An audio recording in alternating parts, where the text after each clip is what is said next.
तुम पछताओगे अभिमानी राक्षस। अब भी समय है, अपनी भूल का सुधार कर लो, अपने दुर्भाग्य को रोक लो। यही तुम्हारे और तुम्हारे इस विशाल साम्राज्य के हित में होगा। मेरे प्रभु और अयोध्या के युवराज अत्यंत दयालु हैं। वे तुम्हें अभयदान प्रदान करेंगे। मैं हनुमान तुम्हें आश्वस्त कराता हूँ। लंका के राज दरबार में बैठे सभी राक्षस वीरों के लिए वह मात्र एक सामान्य वानर योद्धा था, जिसने स्वयं ही अपने काल को ललकारा था।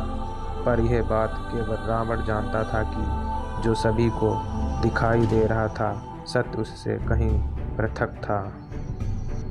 उस बानर के रूप में स्वयं सृष्टि के संवाहक रावण के सम्मुख उपस्थित थे। साक्षात महाकाल रावण को दृष्टिगोचर हो रहे थे।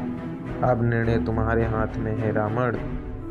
उनके अंदर से अनंत प्रकाश का स्रोत प्रस्तुत हो रहा था। वे कोई और नहीं, स्वयं देवों के देव महादेव थे। रावण मौन था और भयभीत भी। उसके स्नायु में अगाध भय की लहर सी दौड़ गई थी, परंतु फिर भी वह अपने पुराने स्वरूप में लौट आया। लंकापति रावण के स्वरूप में, जो त्रिलोक विजेता था, जिसने समस्त सृष्टि धर धर कांपती थी। भ्राता, तनिक पुनः विचार कर ले। दूत अवध होता है, यह सिर्फ अपने स्वामी का संदेश लेकर यहाँ आया है। नहीं विभीषण, इस कपटी बानर को अपने कृत्यों का परिणाम भुगतना ही पड़ेगा। रावण के दरबार में आकर कोई रावण को अपमानित करने का प्रयास करे, यह रावण की मर्यादा का प्रतिकूल है। इस बानर की पूंछ में आग लगा दो। यही वह क्षण था जिसने लंका दहन की नींव रखी। रुको, रुक जाओ। नहीं, पूंछ में नहीं। अग्नि, मेरी पूंछ, अग्नि, अग्नि, अग्नि, पूंछ, अग्नि। रावण ने लंका को भगवान शिव के चरणों में न्यौछावर कर दिया था। यह अग्नि, यह ताप असहनीय है। जहाँ महादेव के क्रोध की अग्नि लंका की गलियों में बरस रही थी, वहीं इन सब के लिए उत्तरदायी लंकापति अपने महल के अंदर एक भूमिगत स्थान की तरफ बढ़ा जा रहा था। रावण कुछ समय के लिए अपने छद्म रूप से मुक्ति पाना चाहता था। एक ऐसा स्थान जहां वह लंकापति नहीं था, एक स्थान जहां वह अपनी अंतरात्मा की आवाज़ सुन सकता था, वह भी बिना किसी भय के। लंका के नीचे का यह भूमिगत स्थान जहां वह अब भी दशानन था, वही दशानन जिसने अपने परिवार को पाप के मार्ग में नहीं धकेला था और ना ही अपने साम्राज्य को मृत्यु भूमि में परिवर्तित किया था। वह जो अब भी अपने सगे संबंधियों और मित्रों की परवाह करता था, जिसे परम पिता ब्रह्मा के महान उद्देश्य के लिए अपना सब कुछ बलिदान नहीं करना पड़ा था।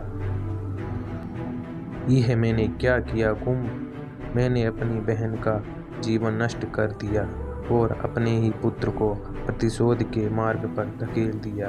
मैंने साक्षात काल को लंका में आने का निमंत्रण दिया।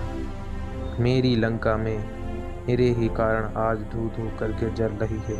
मैं तो लंकापति कहलाने के योग्य भी नहीं हूँ। विभीषण भी ये अत्याचार अधिक समय तक नहीं देख पाएगा।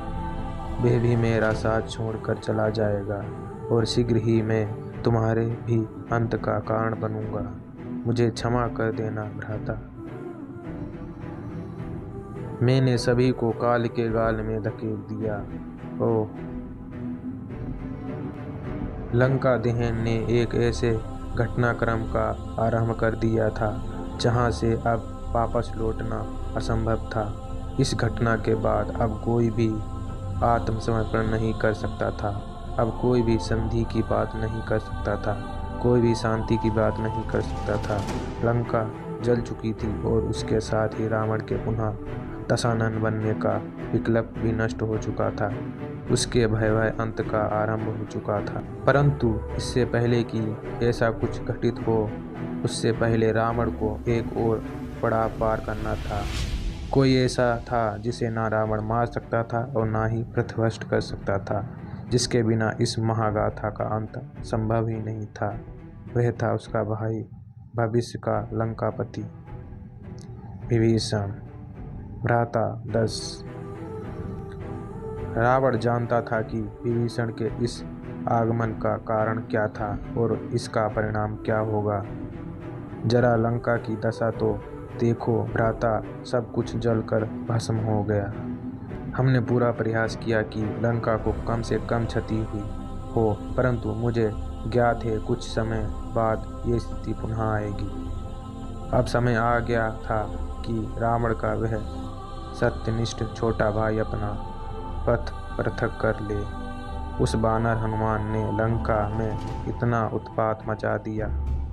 जरा सोचिए, श्री राम की सेना में उसके जैसे और कितने बानर होंगे।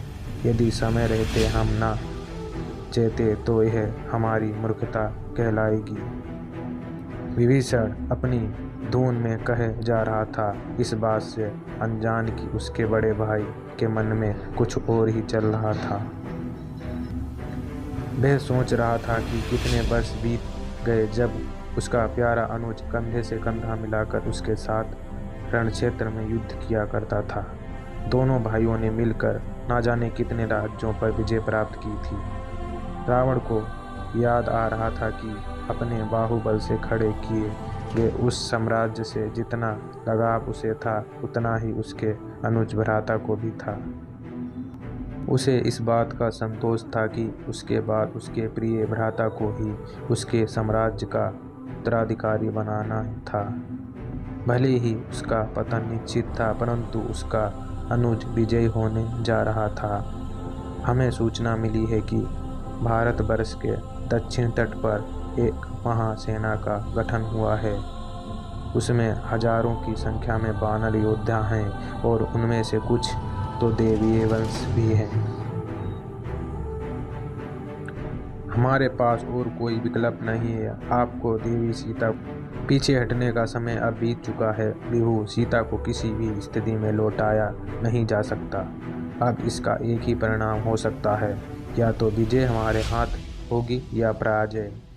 मैंने अपनी सेना को पहले ही युद्ध के लिए तैयार रहने का आदेश दे दिया है। लंकापति रावण का आदेश है, असुरों, आक्रमण के लिए तैयार हो जाओ। अब यह युद्ध होकर रहेगा। मैं इस महायुद्ध में आपके साथ नहीं हूँ भ्राता। एक स्त्री के लिए लंका को युद्ध और विनाश की अग्नि में झोंक देने के आपके निर्णय को चुपचाप स्वीकार नहीं करूँगा। तुमने सदैव सत्य और धर्म का मार्ग ही चुना है विभु। वही करो जो तुम्हें सही लगता है। रावण के महल से बाहर निकलते ही विभीषण ने अपना मार्ग चुन लिया था। वह अपने भ्राता के विरुद्ध खड़ा होने वाला था। वह दुखी था कि आज उसने अपने अग्रज को निराश किया था, परंतु उसे यह ज्ञात नहीं था कि यह सब क्या और क्यों हो रहा है।